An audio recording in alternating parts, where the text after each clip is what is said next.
네, 말씀은 히브리서 강의 21번째, 제목은 십자가 새 언약이라는 제목입니다. 히브리서 8장 9절에서 13절까지 말씀 보겠습니다. 히브리서 8장 9절에서 13절 말씀, 네, 같이 읽을게요.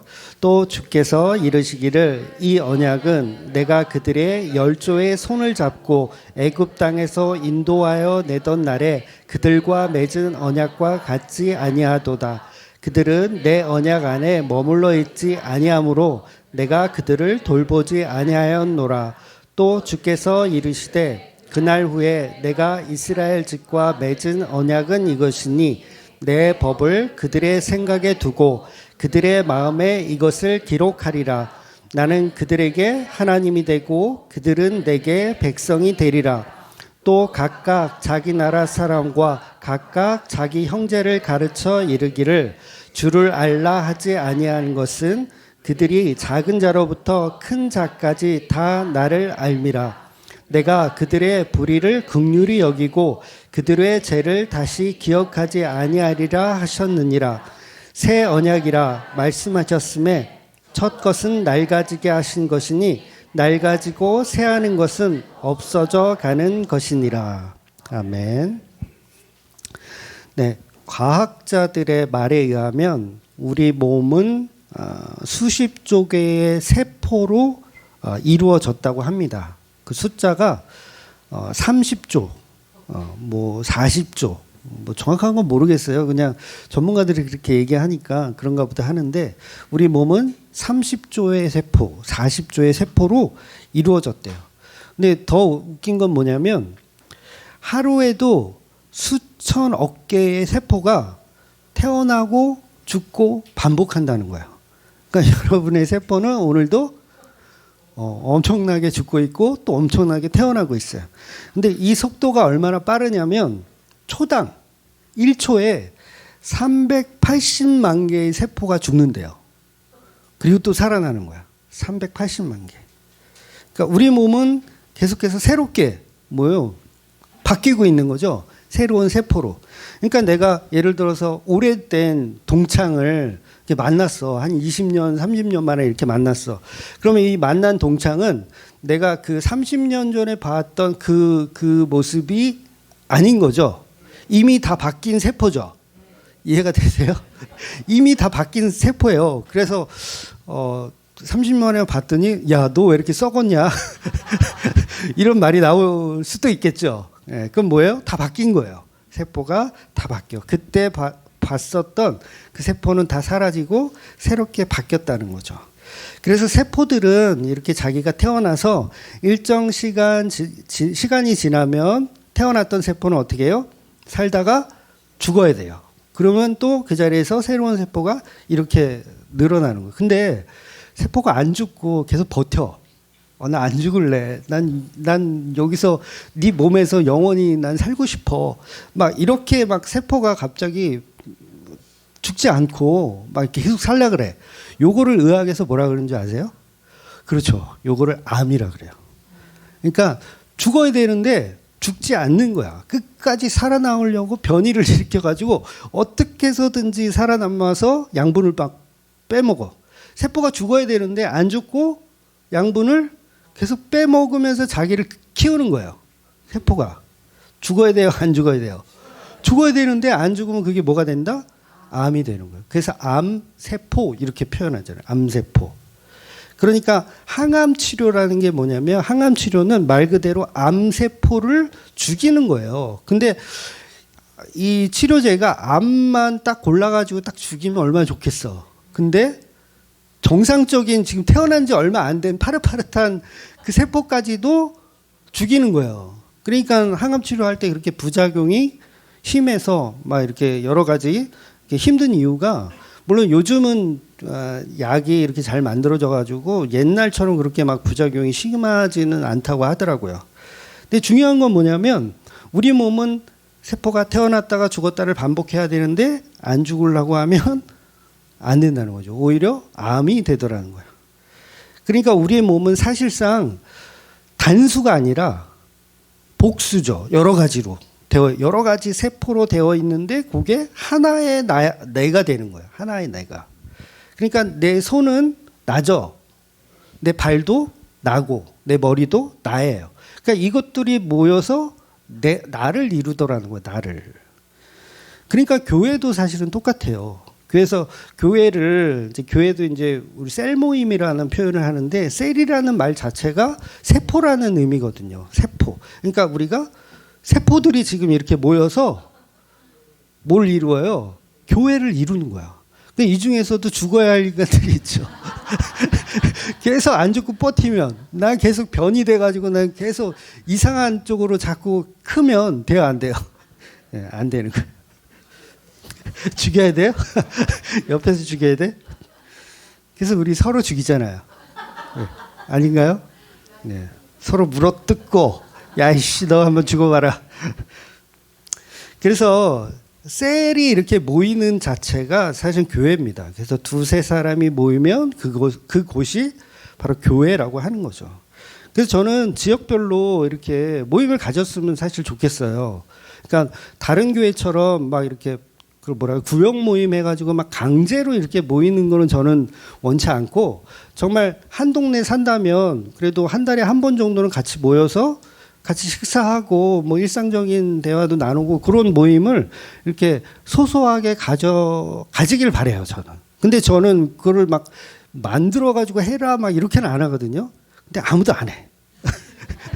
근데 원래는 해야 되는 게 맞아요. 그러니까 마음 맞는 사람들이 이렇게 모여서 모임을 만드세요. 그리고 저를 초대하면 좋죠.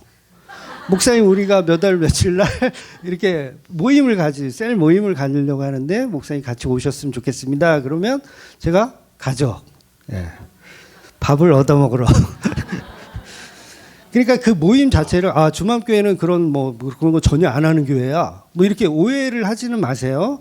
모임이 생기면 이렇게 모이세요. 그래서 우리 찬양팀도 사실 모이거든요.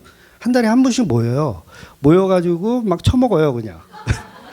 처먹어. 근데 그 분위기 자체는 막 이렇게 다 이렇게 자원해서 하는 거예요. 자원해서.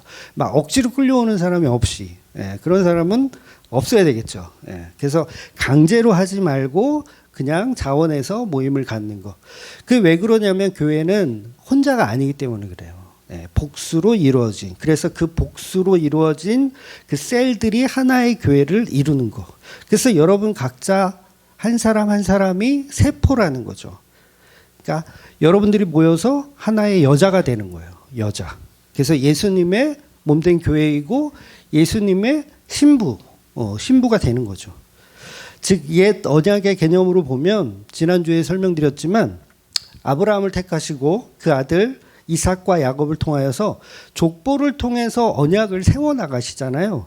이 의미 자체가 단수적인 게 아니라 복수적인 의미가 있는 거예요. 그러니까 한 사람하고 언약을 하지만 그 한 사람을 통해서 계속 이어져 내려오는 그 민족이라고 하는 그 교회를 구원하기를 원하시는 거예요. 그래서 요한계시록 보면 이제 우리가 잘 아는 14만 4천 명이라는 그런 표현이 나오잖아요. 그러니까 이게 단수가 아닌 복수잖아요. 여러 명이잖아요. 14만 4천 명. 그런데 그 14만 4천 명이 하나라고요. 한 명이에요. 14만 4천 명이. 그래서 12 곱하기 12. 이게 뭐예요? 12지파. 12지파를 곱하는 거예요. 그래서 144라는 숫자. 이 숫자가 바로 교회다라고 표현을 하는 거죠. 그래서 그 14만 4천 명을 한 명도 빠짐없이 구원한다. 아니면 말 안 듣는 애는 이렇게 뺀다. 다 구원하는 거예요. 14만 4천이라는 12지파를 다 구원하시는 거예요. 요게 기독교에서 말하는 구원의 개념입니다. 그래서 기독교는 개인 구원을 사실 말하지 않아요. 개인 구원. 너 구원받고 나 구원받고 얘는 구원 안 하고 이렇게 설명하지 않습니다. 그러니까 단체로 구원되는 거예요. 신부된 교회라는 그 세포들을 단체로 구원하는 개념. 그래서 하나님의 교회는 이제 구원될 때 한 사람도 빠짐없이 그 지체이면 거기에 소속된 사람이면 누구나 같은 셀이기 때문에 구원되는 개념이라는 거죠. 그러니까 예수님이 14만 4천 명을 다 구원해서 그게 하나가 아니라 개별적이라면 여러분 예수님이 신부가 왜 이렇게 많아요? 무슨 의자왕이에요? 의자왕이에요? 이거 어떻게 해요? 그러니까 개인 구원이 아니라 하나를 구원하는 거, 하나 신부된 교회를. 그래서 교회라는 복수는 하나의 단수로 봐야 된다는 거죠. 그러니 차등 상급론 같은 거는 있을 수가 없어요. 왜냐하면 다 똑같은 하나의 셀이기 때문에. 정말 그런 걸 이렇게 주장하는 목사님들이 꽤 많은데 정말 무식한 발상이에요. 개인 구원을 고집하는 어떤 그런 개념에서 나오는 거죠. 그런데 교회는 그냥 한 명의 신부입니다. 한 명의 신부. 그래서 구약에서는 선택받은 이스라엘이라는 민족 안에 들어오면 구원을 받는 거예요. 그 민족 안에 들어오면. 이방인도 민족 안에 들어오면 어때요? 구원을 받는 거예요. 그런 개념입니다. 그 대신 이 민족 안에 들어오지 않는 블레셋이나 아니면 가나안 족속이나 이런 사람들은 어떻게 해요? 다 진멸하는 거예요. 진멸의 대상, 구원 자체가 없는 거예요. 그러니까 지난주에 태능 선수촌 이야기 제가 드렸죠. 네. 예수라는 달리기 5초에 끊을 수 있는 어떤 메시아, 그 메시아의 소식을 들어야 구원을 받는 게 아니에요. 잘 이해하셔야 돼요. 그런 메시아가 있다라고 복음이죠. 그 복음을 들어야 구원받는 게 아니라 거기에 그 민족 가운데 예수라는 존재가 소속되어 있으면 구원을 받는 개념인 거예요. 그래서 이걸 단체라고 하는 거예요. 교회. 그러니까 나는 그분에 대해서 잘 몰라. 막말로 얘기해서 나는 예수라는 사람에 대해서 잘 몰라. 그래도 그분 안에 속해져 있는 셀이라면, 교회라면 구원이 된다 안 된다? 되는 거예요. 요게 새 언약의 개념입니다. 그러니까 옛날 언약과 새 언약의 차이는 이거예요. 옛날 언약은 안 그래요. 내가 믿어야 돼요. 내가 하나님을 알아야 되고 내가 하나님의 말씀을 듣고 청종해야 되고 내가 해야 돼. 근데 새 언약은 뭐냐면 내가 하는 게 하나도 없어요. 그래서 이게 구약과 신약이 굉장히 어렵다고 표현이 되어지는 거예요. 그래서 교회 모임은 성도에게는 너무 중요한 모임이죠. 왜냐하면 셀이니까 같이 협력하는 거. 그러니까 신학에서는요, 교회 밖에서 구원이 있다고 할까요? 없다고 할까요? 신학에서는요, 교회 밖에선 구원이 없다고 말합니다. 요게 맞는 말이에요. 틀린 말이 아니에요. 근데 여기서 말하는 교회란 당연히 건물교회를 말하는 건 아니죠. 근데 성도들의 모임은 그 안에서 구원이 이루어지는 거예요. 개별 구원은 없습니다. 그래서 어떤 사람들은 그래요. 내가 교회인데 내가 뭐하러 어디 교회를 가느냐. 굉장히 불편하게 얘기하죠. 내가 교회인데 내가 교회를 어디를 가느냐. 전혀 교회 갈 필요 없다. 그러면서 가나안 성도가 된단 말이에요. 안 나가 성도. 근데 그건 굉장히 교만한 생각이에요. 셀은 서로 만나게 되어 있어요. 끌리게 되어 있다고요. 쉽게 얘기해서 끌려요. 막 이게 뭐 이 전자적인 어떤 힘에 의해서 셀은 혼자 못 있어요. 끌리게 돼 있어. 그래서 히브리서 이제 10장에 가면 그런 표현도 하는데 모이기를 패하는 어떤 사람의 습관을 버리고 서로 권하여 모이기를 힘쓰라라고 얘기하는 거예요. 모여서 뭐 특별한 프로그램을 가지라는 얘기가 아니에요. 그냥 모이면 뭐 예수님 얘기도 하고 그냥 연약한 사람들을 위해서 그냥 세상 이야기도 좀 하고 노닥거리고 좀 이런 이야기를 해도 상관없어요. 그런데 중요한 건 뭐냐면 모이기를 힘쓰라는 거죠. 그리고 사도 바울도 계속해서 교회는 그리스도의 몸이라고 표현을 합니다. 몸은 절대로 따로따로 살 수가 없는 거예요. 늘 교제하고 서로 협력하고 생각을 나누고 공유할 수 있는 거죠. 즉 몸은 여러 개가 아니라 하나의 교회라는 거예요. 그래서 구원이란 우리 개인적인 어떤 신앙으로 결정되는 것이 아니라 구원은 상대평가가 아니라 절대평가입니다. 상대평가가 아니라. 상대평가는 내가 합격하면 누군가는 나 때문에 떨어져야 되는 게 상대평가거든요. 근데 절대평가는 인원수의 제한이 없이 그냥 어느 커트라인만 넣으면 다 구원해 주는 그런 개념인 거예요. 그러니까 상대평가는 얼마나 열심히 일해야 돼요. 여기서 우리 지금 이렇게 있는데 여러 명이 있는데 이 중에서 딱 7명만 구원시켜 준대요. 하나님이 그럼 어떻게 해야 되겠어요? 열심히 해야지 죽어라고. 그래서 충성 봉사도 어떻게 해요? 내가 7번 안에는 랭킹을 해야 돼. 교회 올 때도 7등 안에는 들어야 돼. 요게 상대평가. 근데 구원은 그렇게 하는 게 아니라는 거예요. 그래서 내가 뭐 충성봉사하는 걸로 결정이 되어지는 게 아니라는 거예요. 구원은. 그러니까 여러분 파주시 분들은 아시겠지만 민생지원금을 주잖아요. 10만 원씩 1인당 10만 원씩 민생지원금을 줘요. 그런데 이거를 받으려면 어떻게 해야 되냐면 신청을 해야 돼. 그러니까 인터넷으로 신청을 하든지 아니면 행복센터에 찾아가 가지고 이렇게 신청서를 제출을 해야 돈을 줍니다. 가만히 있으면 안 줘요. 이게 옛 언약의 개념이에요. 내가 신청을 해야 뭔가를 받을 수 있는 게 옛 언약입니다. 근데 새 언약의 복음은 뭐냐면 내가 파주 시민이면 신청할 필요가 없이 그냥 약속된 날짜에 10만 원이 들어오는 거예요. 이게 새 언약의 개념인 거예요. 그러니까 우리가 해야 할 게 있어요, 없어요? 없는 거예요, 새 언약은. 서울 시립승하원, 옛날 이름으로 벽제 화장터. 네, 아시죠? 아버지 화장을 했죠, 지난주에. 비용이요, 12만 원을 받더라고요. 12만 원. 제가 깜짝 놀랐어요. 순간 기분이 너무 나빴어요. 화장을 하는데, 사람을 2시간이나 태워가지고 화장을 하는데 12만 원밖에 안 받아? 기분이 되게 언짢더라고요. 그러니까 우리 집 고양이 주주 옛날에 화장했다 그랬죠, 제가. 우리 주주 고양이 화장할 때도 제 기억으로는 20만 원 가까이 낸 것 같거든요. 화장하는 것만. 거기 또 뭐 사고 이런 게 있어요. 그래서 거의 정말 100만 원 가까이, 그러니까 병원비까지 다 해서 100만 원이 넘었던 걸로 제가 기억이 나요. 근데 아버지 화장하는데 12만 원 달래. 기분 나쁘겠어요, 좋겠어요? 기분 되게 나쁘더라고요. 아이씨, 우리 아버지가 고양이보다 못해? 근데 알고 보니까 원래 화장 비용이 12만 원이 아니고요. 100만 원 정도 한다고 하더라고요. 화장이 100만 원 정도 하는데 서울 시민, 파주 시민, 고양시 시민은 할인을 해서 12만 원에 해주더라고요. 그러니까 파주 시민이면 그가 어떤 삶을 살았던 상관없이 그냥 주민등록증 상에 파주 시민이라고 되어 있으면 무조건 100만 원을 받는 게 아니라 12만 원의 할인 혜택을 주더라는 거예요.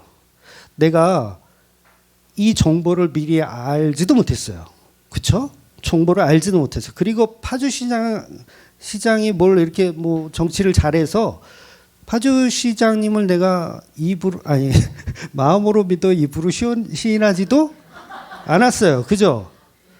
그러니까 하나님이 선택한 예수님의 몸된 교회는 선택받은 존재가 무엇을 해야지 그 혜택을 받는 게 아니라 그냥 선택받은 존재이면 그가 어떤 삶을 살아도 상관없이 구원은 확정이 되더라는 거예요. 그러니까 할 게 없죠. 그러니까 이렇게 설교하면 교회가 잘 되겠어요, 안 되겠어요? 그러니까 이렇게 설교들을 못해, 목사님들이. 근데 성경은 다 그렇게 얘기하거든요. 그러니까 이렇게 따지던 바로 옛 언약. 옛 언약은 뭐예요? 내가 할인을 받기 위해서 노력을 해야 돼. 나 파주 시민이라는 걸 적극적으로 알아야 되고 증명해야 되고 홍보해야 되고 막 난리 부르스를 쳐야 혜택을 받아. 요건 옛 언약. 그래서 요거를 신학적 교리로 알미니안주의라고 하는 거예요. 요거는 이단 사상입니다. 이단. 내가 믿어줘야 구원이 쟁취되는 거. 내가 예수님 믿어줘야 구원의 확신을 갖는 거. 그런데 저는 화장할 때 12만 원이라는 정보도 없었고 그런 복음이잖아요. 100만 원을 12만 원에 해주는 복음. 근데 그 자체도 저는 몰랐었죠. 근데 막상 가서 신분증만 제시하니까 파주 시민이시군요. 12만 원 해드리겠습니다. 이렇게 되더라는 거예요.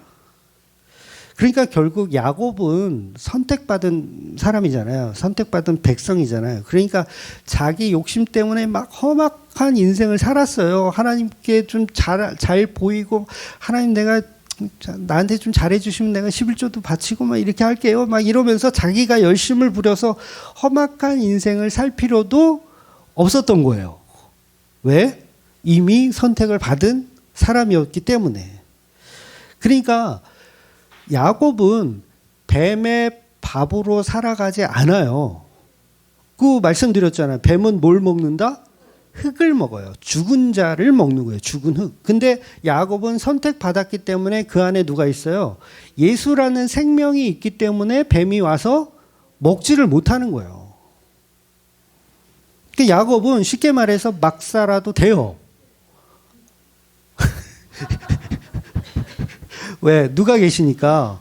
예수가 계시니까 막 살아도 되는 거예요. 그럼 막 살아도 막 살 수가 있어요, 없어요?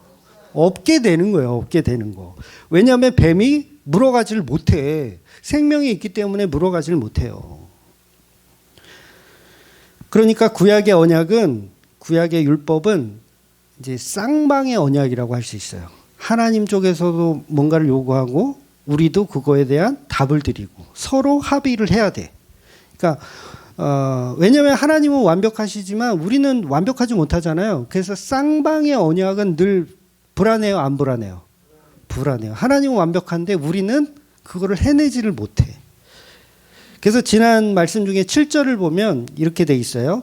저 첫 언약이 무흠하였더라면 둘째 것을 요구할 일이 없었으려니와, 이렇게 표현해요. 그러니까 첫 언약, 쌍방의 언약이 무흠해. 이거 완벽한 언약이야. 그러면 둘째 언약이 올 필요가 없었다는 거예요. 근데 둘째 언약이 필요하다는 건 쌍방의 언약을 우리가 해내지를 못하더라는 거죠. 하나님 쪽에서는 해내는데 우리는 못 해내는 거예요. 그래서 그 새 언약이 우리한테는 절실히 필요하죠. 우리가 안 해도 되는 언약이니까. 인간은 불완전하니까 하나님의 언약으로 하나님이 지켜내는 언약이 필요하다는 거죠. 그래서 그 무흠하신 하나님께서 인간의 모습으로 이 땅에 오셔서 예수님으로 구약의 율법을 다 지켜내시는 쌍방의 언약을 예수님이 다 지켜내시는 거예요. 그래서 그걸 십자가로 다 이루었다라고 외치는 거예요. 그래서 율법인 옛 언약이 완성되고 십자가로 다 지켜졌다라고 표현하는 거죠. 그러니 십자가로 복음이 완성된 지금은 옛 언약인 율법이 이제는 다 지켜졌다, 안 지켜졌다? 다 지켜진 거예요, 여러분. 새 언약이 십자가로 세워지면서 옛 언약이 십자가 안으로 투영되어 들어갔기 때문에 다 지켜진 걸로 되는 거예요. 그렇다면 저와 여러분은 옛 언약에 묶여 살아야 합니까? 아니면 옛 언약의 사슬에서 벗어나 자유로운 이제는 새 언약의 성도로 살아가야 됩니까? 이거죠. 새 언약의 성도로 살아가는 거예요. 그래서 안식일을 지키는 것이 아니라 모든 날을 주일로 지키는 거예요. 이해가 되시죠? 토요일이라는 안식일을 지키면 그거 율법이잖아요. 그래서 새 언약을 받은 사람들은 토요일이라는 안식일을 율법으로 지키는 게 아니라 모든 날을 예수님의 날로 주일로 지키는 거예요. 그러니까 11조를 이렇게 금액 딱 정해가지고 이렇게 바치는 게 아니라 자원하여 드리는 연보로 바꾸어서 드리는 거예요. 할례를 받는 것이 아니라 이제는 마음의 세례를 받는 거예요. 율법을 지키는 게 아니라 말 그대로 예수를 믿는 겁니다. 그래서 구약의 언약은 사라지는 것이 아니라 새 언약 안으로 들어와 버리는 거예요. 들어와 버리는 거. 율법이 없어진 것이 아니고 십자가 속으로 들어와 버리는 거. 그래서 그런 표현도 있잖아요. 성경 말씀은 1.1획도 그냥 땅에 떨어지지 않는다. 그래서 버려지는 게 아니에요. 버려지는 게 아니에요. 버려지는 게 아니라 십자가 안으로 완성되어지는 거. 그래서 마치 인간의 죄를 폭로하는 세 가지 물건, 법궤 안에 들어있었던 만나 항아리, 그 다음에 십계명 두 돌판, 그 다음에 쌍난지팡이, 아론의 쌍난지팡이. 요게 없어지는 게 아니에요. 법궤 안에 그대로 들어있고 그 위에 시은자라고 하는 속죄소가 그 위에 덮고 그 위에 또 예수님의 피, 어린 양의 피가 그것을 완전히 봉인시키는 거예요. 죄가 없어졌어요? 아니면 그 안에 여전히 있어요?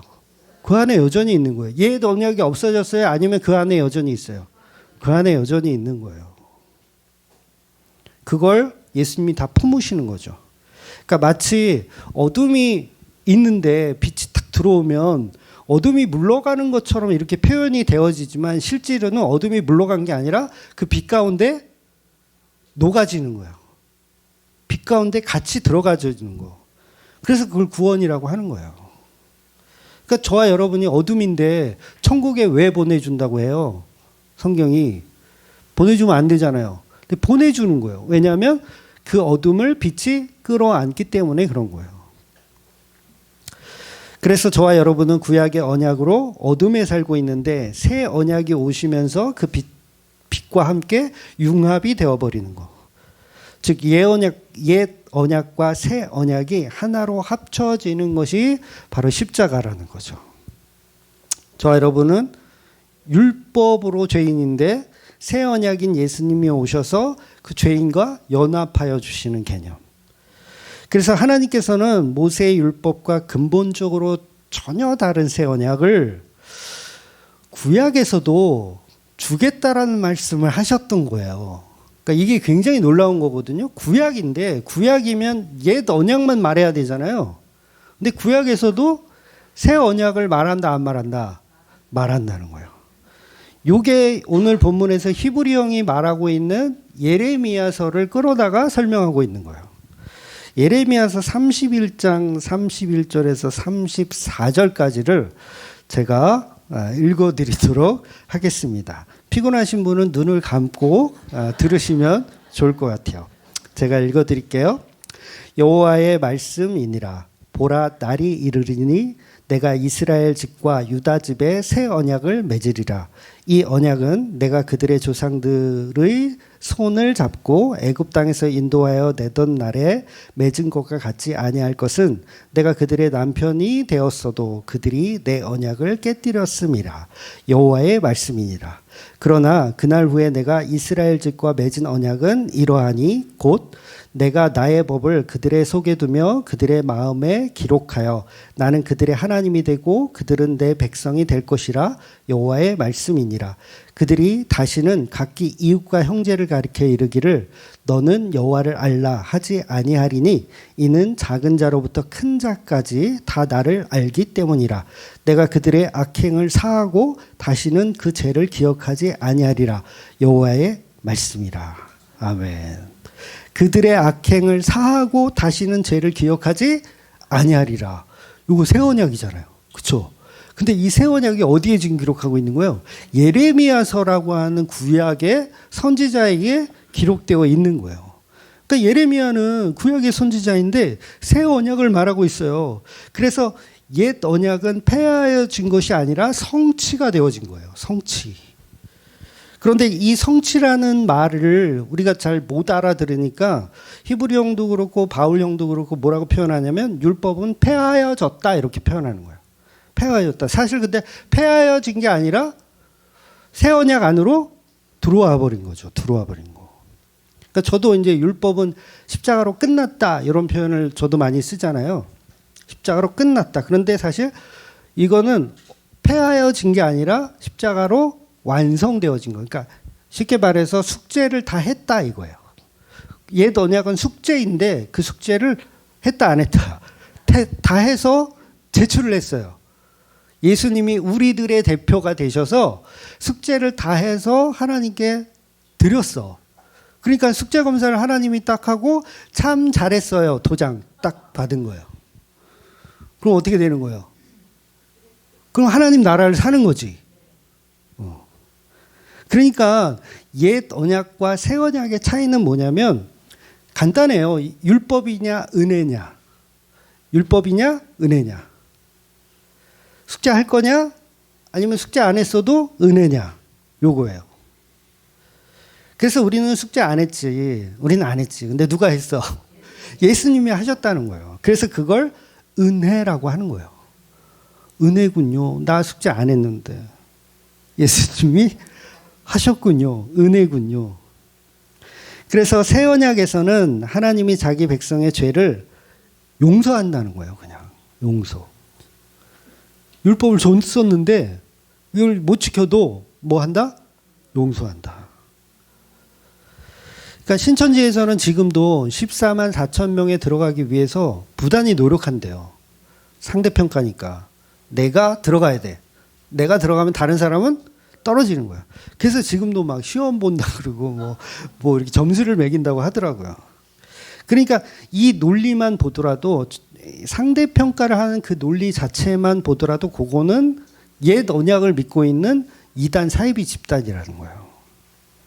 그러니까 유대인들을 비롯해 여전히 십계명의 어떤 613가지의 율법을 다 지켜서 하나님께 칭찬받으려고 하는 자체가 상대평가거든요.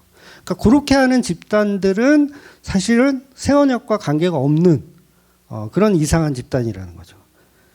그러니까 어떤 교회 가면 어떤 교회도 막 십계명을 지켜야 된다고 막 이렇게 목사님이 십계명이 가장 기본이 되는 말씀이라 그러면서 십계명을 지켜야 된다고 막 이렇게 하시는 목사님이 있거든요.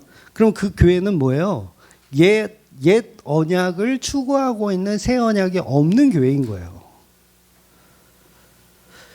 그래서 옛 언약에서는 자기가 범죄할 때마다 제사장에게 찾아가서 속죄 제사를 드리고 또 속죄 제사를 이제 요청을 해야 되잖아요. 요청도 하고 막 이렇게 하는 그 자체가 옛 언약의 사람인데 새 언약은 그런 게 필요 있다, 필요 없다. 필요 없는 거예요. 왜냐하면 새 언약의 중보자이시며 대제사장이신 예수님께서 영단번에 모든 죄를 십자가에서 다 해결하셨기 때문에 그렇습니다. 따라서 예수님이 이루신 복음 때문에 하나님은 새 언약에 참여된 모든 사람들의 죄를 기억하지 않으신다는 거예요. 그러기에 지금의 그리스도인들은 구약의 율법의 그 무거운 짐을 다 내려놔야 되죠. 내려놓고 뭐예요? 율법엔 자유하지만 누구와 관계가 있어요? 예수님과 관계가 있는 거예요. 그래서 자유하게 신앙생활을 해도 절대로 마귀가 물어갈 수 있다 없다? 없다. 왜? 마귀는 흙을 먹기 때문에 물어갈 수가 없다는 거예요. 그래서 교회들이 막 그러잖아요. 막 사탄 마귀를 대적하는 그런 대적 기도를 해야 된다. 안 그러면 물려 죽는다. 응? 물려 죽지 않아요. 네, 생명이 있는 거 못 먹어. 뱀은 흙을 먹는다니까요. 그러니까 새 언약 속에 살아있는 교회는 먹을 수 있다 없다? 못 먹는 겁니다. 그래서 주는 그리스도시요 살아계신 하나님의 아들입니다라는 고백을 하는 그 교회는 음부의 권세가 해하지 못하는 거예요. 그런데 살아계신 하나님의 아들인 예수로 믿지 않고 여전히 교회에서 예수님이 이루신 십자가는 이렇게 치워버리고 자기들이 지켜야 하는 율법으로만 하나님께 칭찬을 받으려고 노력하고 있으면 그게 바로 마귀의 노예로 살고 있는 거예요. 그 사람들이 사실은 뱀의 먹이로 살아가고 있는 거죠. 교회는 우리가 하나님을 섬기고 우리가 예수님을 섬기고 하는 것이 아니라 예수님이 우리를 섬겨주시는 거예요. 하나님이 우리를 섬겨주시는 거. 그런데 인간들이 하나님을 자꾸 섬기려고 하니까 교회들은 결국은 이제 자기가 섬기는 하나님이 우상이 되어버린 줄도 모르고 열심히 갖다 바치는 거죠. 그 우상 앞에. 여전히 옛 언약에 사로잡혀서 신앙생활 하는 겁니다. 하나님을 섬기다 보니까 그 하나님이 황금 송아지가 되어버리는 거죠. 그러니까 저와 여러분은 사탄 마귀를 대적하는 기도를 해야 되겠어요? 안 해야 되겠어요? 네, 하지 마세요. 본인들이 마귀세요. 네, 본인들을 대적하셔야지 누가 누구를 대적해요? 마귀도 황당해할 거예요. 오이씨, 나는 가만히 있는데 저것들이 왜 나를 대적한대? 이미 예수님은 십자가로 뱀의 머리를 박살을 냈습니다. 예. 대적 기도를 하는 게 아니에요. 그 뭐 드라큘라 나타나면 어떻게 돼요? 십자가와 마늘을 이렇게 해야지 대적이 되잖아요. 되게 유치한 거예요. 마귀를 대적하는 기도를 해야 된다는 그 말 자체가 십자가의 완성된 복음을 몰라도 너무 모르는 거예요. 그러니까 뱀이 문제가 아니라 본인이 뱀이 되었다는 것을 모르는 게 더 문제라는 거죠. 그래서 오늘 본문은 그 하나의 여자와 맺은 언약에 관해서 설명하고 있습니다. 13절을 보면 이렇게 기록하고 있어요. 새 언약이라 말씀하였음에 첫 것은 낡아지게 하신 것이니 낡아지고 새하는 것이 없어져 가는 것이니라. 없어져 가는 거예요. 어디로 투영되니까? 새 언약으로 투영되니까 옛 언약들은 낡아지고 없어지는 거예요. 그래서 오늘 본문을 다시 한번 정리해 드리면 성경은 구약과 신약으로 되어 있잖아. 이거 너무 쉽잖아요. 주일학교에서부터 배우죠. 구약, 신약. 그래서 신약과 구약을 나누는 이유는 이게 약속이라는 뜻이거든요. 옛날 약속, 새로운 약속. 그래서 옛날 약속과 새 언약을 이렇게 구약은 39권, 신약은 27권 이렇게 나누는 거예요. 그런데 이렇게 옛날 언약과 새 언약을 구분하는 이유가 바로 구약은 모형이라서 그래요. 옛 언약은 뭐다? 모형입니다. 모형이며 그림자라고 히브리서가 얘기하는 거예요. 그러니까 뭐에 대한 장차 오실 그리스도에 대한 예수 그리스도에 대한 모형이다라고 말하는 거예요. 그러니까 옛 언약은 새 언약을 위한 모형이었던 거예요. 모형. 그런데 여전히 모형 안에서 허우적거리고 있으면 얼마나 한심한 거예요. 예레미야 선지자가 새 언약을 알고 있었다고 그랬죠. 옛 언약을 알고 있는 사람들한테 새 언약을 알고 있는 사람이 뭐라고 막 말을 해요. 예레미야가 말을 한다고. 그 당시에 옛 언약에 사로잡혀 있는 사람들한테 말을 해요. 뭐라고 말할까요? 야, 여기 성전에 하나님은 없어. 이렇게 말하는 거예요. 새 언약을 가진 예레미야가. 그러니까 얼마나 공격이 심했겠어요. 예레미야를 공격하는 그 시선들, 따가운 시선들. 그러니까 요새도 율법주의를 막 이렇게 추앙하는 사람들한테 주일 성수니 뭐 11조니 이런 거 자꾸 율법으로 만들려고 하지 말고 그냥 자유하게 신앙생활 하세요. 이러면 어때요? 따가운 눈초리로. 그런데 예레미야는 그 구약이었음에도 불구하고 야, 저 성전에 하나님이 없다라고 얘기하는 거야. 그러니까 대형교회 몇만 명이 모이는 교회에 교인들이 막 주차하고 막 엘리베이터 타고 막 올라가는데 거기 중간에 딱 서가지고 예레미야가 이 교회에 하나님이 없다라고 얘기하는 거야. 그러니까 그 사람들이 두 손 가득 막 11조도 들고 건축 헌금도 들고 뭐 구역 헌금도 들고 잔뜩 들고서 예배당을 올라가는데 예레미야가 저 예배당에 하나님이 없다. 그러니까 얼마나 미움을 받겠어요. 오늘도 똑같죠. 교회에 십자가 복음을 전하면 얼마나 욕을 먹을까요? 장로들이 욕하고 권사들이 욕하고 집사들이 갈구고. 네. 그러니까 구약은 모형이고 그림자인데 그것을 모르니까 엉뚱한 하나님을 기대하고 찬양하는 거예요. 그러니까 복음이 있는 자들은 오늘도 그래서 예레미야와 같이 예수님의 십자가를 소리쳐 외쳐야 되는 거예요. 분위기가 딱딱하니까 가지 말라고 소리쳐, 가지 말라고 소리쳐 이렇게 소리치는 거죠. 어디를 가지 말라고? 옛 언약으로 가지 말라고 소리치는 거예요. 죄송해요. 우리 장도사가 노래하지 말라 그랬는데.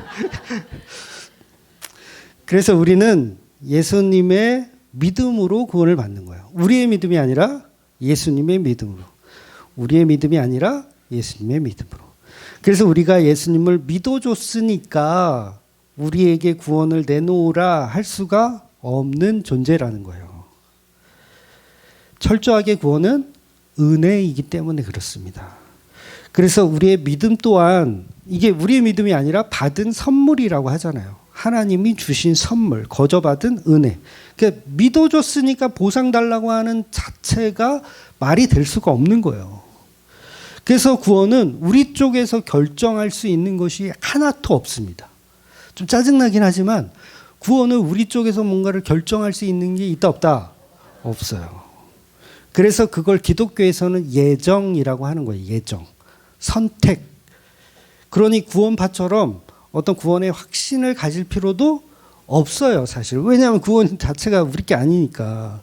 그러니까 창세전에 하나님의 계획대로 예정된 그 백성을 찾아내시는 일을 복음으로 하고 계신 거예요. 그래서 야곱과 같이 험악한 인생을 살아도 구원은 이미 정해져 있었던 것이죠. 절대 야곱은 험악한 인생을 살 필요도 없었어요. 막 형 속이고 막 아버지 속이고 그렇게 할 필요도 없었어요. 자기 욕심 때문에 고생하는 거예요. 그래서 오늘 본문은 이 두 가지 언약에 관해서 이제 설명하는 겁니다. 그래서 처음에는 구약의 쌍방의 언약, 그리고 나중에 새 언약은 일방적인 언약이에요. 우리와 하는 게 아니라 하나님이 일방적으로 하는 언약. 그러니까 쌍방은 서로 계약서를 쓰죠. 서로 계약서를 써. 근데 일방적인 언약은 계약서가 필요 없는 거예요. 그냥 강제로 하는 거예요. 그래서 심판을 주든 저주를 주든 강제로. 구원도 강제로 하는 거예요. 즉 쌍방의 언약은 계속해서 원인과 결과를 얘기해요. 원인과 결과. 율법이 다 그렇거든요. 원인을 제공하고 그걸 해결하고. 그러니까 욥의 친구들이 여기 이제 오후에 보겠지만 욥의 친구들이 시종일관 주장하고 있는 게 쌍방의 언약이거든요. 쌍방의 언약.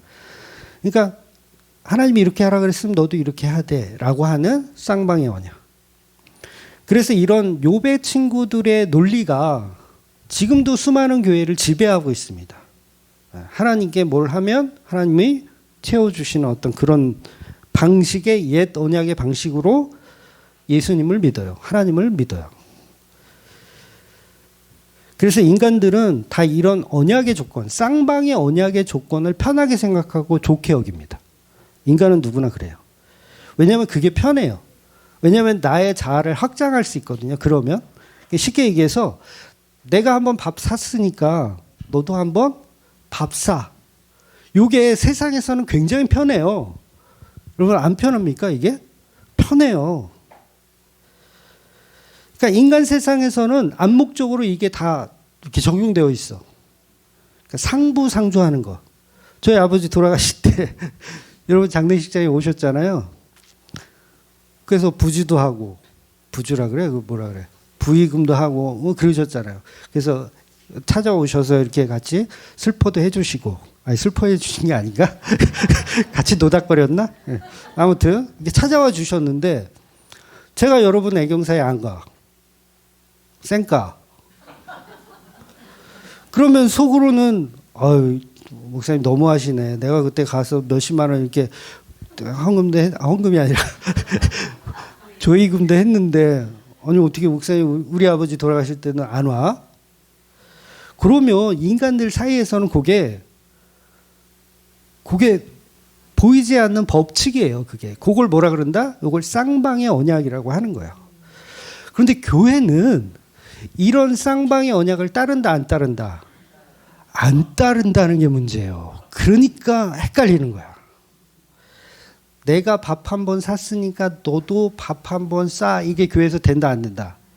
교회에서는 안 돼요. 이걸 세상 방식이라고 제가 11년 동안 떠들고 있어요. 특히 우리 5시에 만찬하시는 분들 있죠? 주일 저녁에 일찍 가시는 분들은 잘 모르겠지만 주일 저녁을 항상 먹어요. 거의 11년 동안 먹었어요. 주일 저녁을. 그럼 보세요. 주일 저녁을 먹어야 돼. 시간은 다가. 그러면 먹을 것은 없잖아요. 그럼 뭐 이걸 누군가는 지금 음식을 시키던가 아니면 뭘 만들던가 해야 돼. 그래서 여러분 이것 때문에 교회 안에서 이런 문제로 고민하신 분이 진짜로 있었어요. 참 부끄러운 일이에요.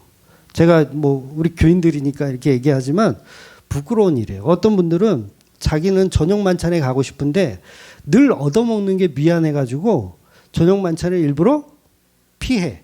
일찍 가버려.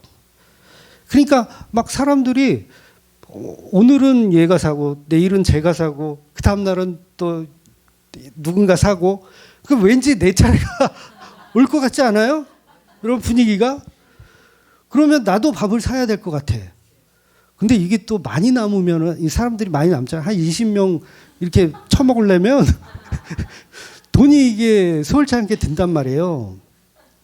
그러니까 모임을 아예 안 갖고 일찍 가버리는 사람들이 생기더라고요. 그래서 이걸 제가 재정부에 얘기했던 거예요. 지금부터 수년 전에 재정부에 얘기를 한 거예요. 재직해서 이거를 좀 재정으로 좀 감당할 수 있게 좀 해달라.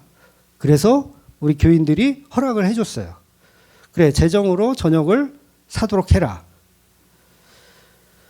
그래서 돌아가면서 밥을 사는 일이 없이 그냥 자원해서 오늘은 내가 살게 라고 하고 부담 갖지 말라는 얘기예요. 부담 갖지 마라. 그러니까 돌아가면서 밥을 사는 일이 없어야 돼요, 여러분. 없어야 된다고. 돌아가면서 사지 말라는 얘기가 아니에요. 밥을 사세요. 그런데 이걸 어떻게 하지 말라? 돌아가면서 순번을 정해서 사지 말라는 얘기예요. 요거는 세상의 방식이고 교회는 뭐다? 내가 능력이 되고 베풀고 싶으면 베풀 수 있는 거예요. 자원하면. 또 이걸 또 누가 베푼다 그러면 막 뜯어 먹으려고 애들을 쓰죠. 좋은 일이 있어서 예를 들면 내가 좋은 일이 있어서 오늘은 내가 밥을 사겠습니다. 뭐 밥을 사면 이렇게 밥을 사면 그 마음을 축하해주고 좋은 일이 있으십니까? 그래서 밥을 삽니까? 이렇게 축하해주는 마음은 좋은데 그거를 막 뜯어 먹으려고 이렇게 그러니까 인간들은요 답이 있어요, 없어요? 없어요. 그래도 어쩔 수 없어요. 이걸 고수할 거예요. 저는 자원하면서 사고 그 다음에 없으면 재정으로 하고 잘 안 되긴 해요. 근데 중요한 건 뭐냐면 상처받는 사람이 없어야 되고 부담이 돼서 저녁 만찬에 참여하지 않는 사람이 있어서는 안 된다는 거예요. 365일 얻어먹으셔도 돼요. 그걸 은혜라고 하는 거예요. 네? 이해가 되세요? 이게 새 언약의 개념이라고요. 365일을 얻어먹으세요. 예수님의 살과 피를 얻어먹어야지 자기가 한번 사겠다라는 마음 자체는 세상 사람들의 문화라는 거예요. 교회는 뭐예요? 예수님의 살과 피를 다 제공하면 우리는 거기에 참여되는 거예요. 근데 부담스러워. 예수님만 맨날 쏴? 나도 한번 쏴야지. 그 인간이 옛 언약에 사로잡혀 있는 거예요.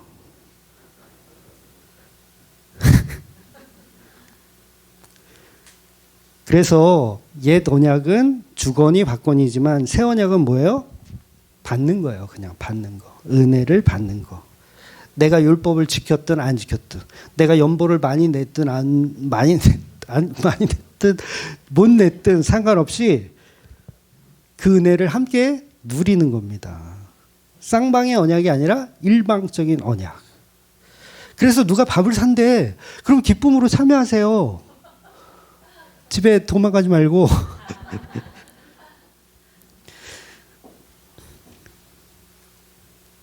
그래서 기독교는 처음부터 끝까지 은혜라는 거예요. 은혜.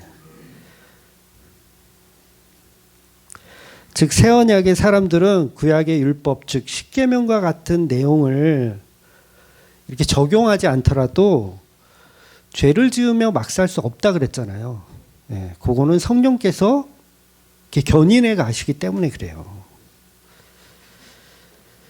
그러니까 예수 믿기 전에는 막 사람들을 속이고 등쳐먹고 막 그랬어. 주말교회 왔더니 십계명을 지킬 필요가 없대. 막 살아도 된대. 그러니까 바울도 그러잖아요. 죄가 깊은 곳에 은혜가 깊다. 그러니까 이 말에 또 팍 빠져가지고 그래 나 막 살자. 그리고 2배 3배로 사기쳐. 7배로 사기치고 다녀. 그 사람은 가짜예요. 가짜. 그럴 수가 없는 거예요. 성령이 가만 놔두질 않죠. 그러니까 성도는 겉으로는 죽은 흙으로 보이지만, 그리고 나 스스로가 죽은 흙이라고 여기지만 그 안에 죽은 흙에게 뭐가 들어있는 거예요? 생명이 들어있는 거예요. 그래서 나는 죽은 자로 여기고 예수님은 산 자로 여기시는 게 성도의 모습이라는 거예요. 그러니까 누가 여러분을 물어보면 여러분 뭐라고 대표해야 돼요? 죽은 자라고 대표해야 돼요. 산 자라고 말하는 건 누가 해주시는 거예요? 예수님이 해주시는 거예요. 당신 구원 받았습니까? 라고 하면 뭐라고 해야 돼요? 모른다고 해야 돼요. 나는 구원받을 자격 없습니다가 맞는 거예요. 그런데 누가 구원을 확정해 주는 거예요? 예수님이 확정해 주는 거예요. 근데 자기가 예수가 돼가지고 내가 구원의 확신이 있잖아. 1998년 몇 월 며칠 기도원에서 내가 은혜 받아가지고 내가 구원 딱. 그럼 뭐예요? 지가 예수가 된 거예요. 근데 우리는 죽은 자의 존재에 있는 거예요. 그런데 빛이 비춰져서 산 자로 살아가는 거죠.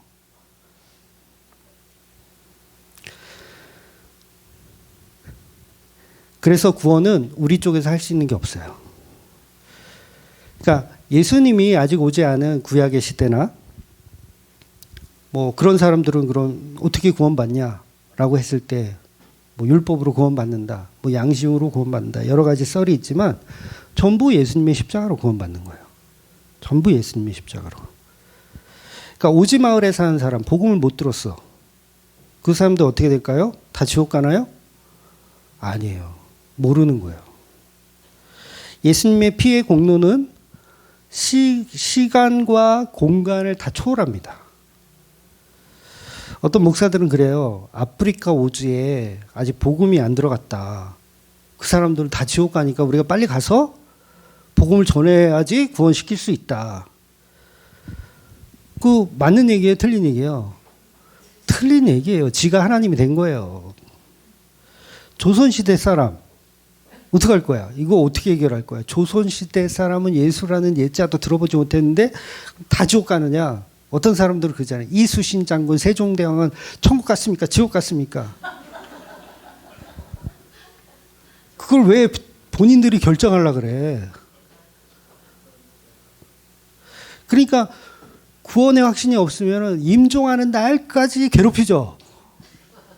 임종하는 날까지 병원에 찾아가가지고 구원의 확신, 확답을 받으려고. 아니요, 복음은 그냥 전하고 확답은 받을 필요가 없어요. 그 잘못된 생각입니다. 그냥 우리는 복음을 때를 얻든지 못 얻든지 전하면 끝이에요. 그 확답은 예수님이 하시는 거예요. 그리고 아기가 태어나서 100일도 안 돼서 죽었어. 마음으로 믿어 입으로 시인하지 못했어. 100일밖에 안 돼가지고. 그거 어떻게 판단할 거예요? 우리는 판단할 수 없는 거예요, 그건.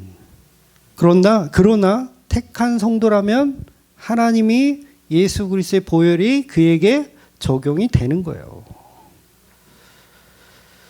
왜냐하면 교회는 단수가 아니라 복수이기 때문에 그래요. 상대평가가 아니라 절대평가. 이 절대평가는 태어날 때부터 정해진 거.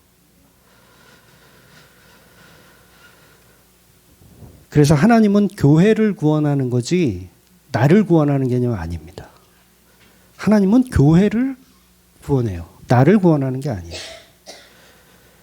그러니까 내가 교회가 되어줘야 되는 거죠, 사실은. 그러니까 그 작업도 다 성령께서 하시는 거예요. 그래서 저와 여러분은 옛 언약의 노예가 아니라 새 언약의 신부된 교회로 살아가시는 저와 여러분이 되시기를 예수님의 이름으로 축원드리겠습니다.